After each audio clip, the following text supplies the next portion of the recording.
আমরা সিলেট শহরের মাঝে এমন একটা জায়গা আছে যেখানে মাঝে একলগে পাওয়া যায় আধুনিক মডেল মসজিদ, সরকারি হাসপাতাল, খেলার মাঠ আর শান্ত একটা পরিবেশ। আপনারা অনেকেই প্রতিদিন এই জায়গার খান্দা বাইদিও যান, তবে ভিতরে ঢুকেন না। আজকে ভিডিওর মাঝে আমি দেখাইমু দক্ষিণ সুরমা উপজেলার কিতা কিতা আছে আর কেন বা এই জায়গাটা দিন দিন গুরুত্বপূর্ণ হইয়া উঠছে। দক্ষিণ সুরমা উপজেলা সিলেট জেলার একটা গুরুত্বপূর্ণ উপজেলা। সুরমা নদীর দক্ষিণ পাশে পড়া এই জায়গাটার নাম দেওয়া হয়েছিল দক্ষিণ সুরমা। শহরের একবারে খান্দা তৈল এখনো শান্ত একটা পরিবেশ বজায় আছে। দক্ষিণ সুরমা উপজেলা মডেল মসজিদ, ভিতরের পরিবেশটা অনেক সুন্দর এবং পরিষ্কার। এখানে মাঝে এখন লগে অনেক মুসল্লি হলে নামাজ আদায় করতে পারেন।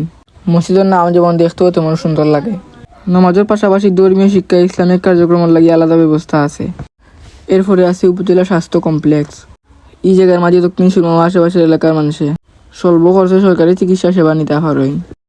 এখানে মাঝে নিয়মিত ডাক্তার, নার্স আর স্বাস্থ্যকর্মীরা সেবা দিয়া থাকেন। গ্রামের এলাকার মানুষের লাগে অনেক বড় একটা সুবিধা। আছে খেলার মাঠও, যেখানে মাঝে 16ই ডিসেম্বর কিংবা 21শে ফেব্রুয়ারি আইলে স্কুল কলেজের ছাত্রছাত্রীদের নিয়ে বিভিন্ন অনুষ্ঠান আয়োজন করা হয়। আর এই মাঠে কিন্তু যুব সমাজ খেলাধুলার দিকে আগ্রহী করিয়া তুলছে।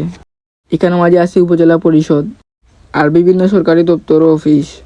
অফিসগুলো থেকে প্রশাসনিক কাজ আর উন্নয়নমূলক প্রকল্প এবং সাধারণ মানুষের নানান সরকারি সেবা পরিচালিত হয়। সবটা মিলিয়ে দক্ষিণ সুরমা উপজেলায় একটা শান্ত, গুছালো আর উন্নয়নশীল এলাকা।